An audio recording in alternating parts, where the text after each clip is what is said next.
ശ്രീനാരായണ പരമഗുരവേ നമഃ. സുപ്രഭാതം.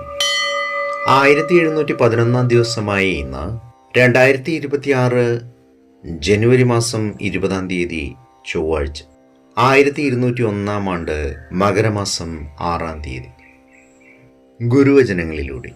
വളർത്തമ്മ പ്രയാസപ്പെട്ടെങ്കിലും ശിശുവിനെ 5 വയസ്സുവരെ നല്ല ചിത്രങ്ങൾ, പ്രതിമകൾ ഇവ കാണിച്ചും ലാളിച്ചും നല്ല നിർദ്ദേശങ്ങൾ കൊടുത്തും മഹാന്മാരുടെ കഥകൾ കേൾപ്പിച്ചും നല്ല ആഹാരം കൊടുത്തും നല്ല വാക്കുകൾ പറഞ്ഞും പറയിച്ചും നല്ല വസ്ത്രങ്ങളും അലങ്കാരങ്ങളും അണിയിച്ചും വളർത്തേണ്ടതാണ്. ശ്രീനാരായണ ഗുരുദേവൻ.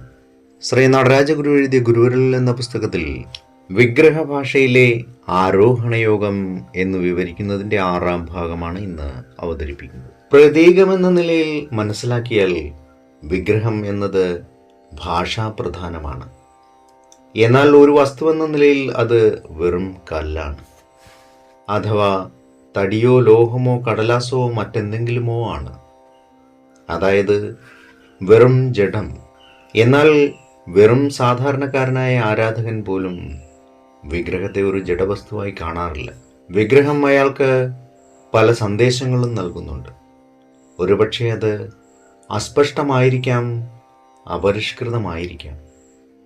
ഏവർക്കും നന്മ നിറഞ്ഞൊരു സുദിനമായിരിക്കട്ടെ എന്ന് ആശംസിച്ചുകൊണ്ട് നിർത്തുന്നു.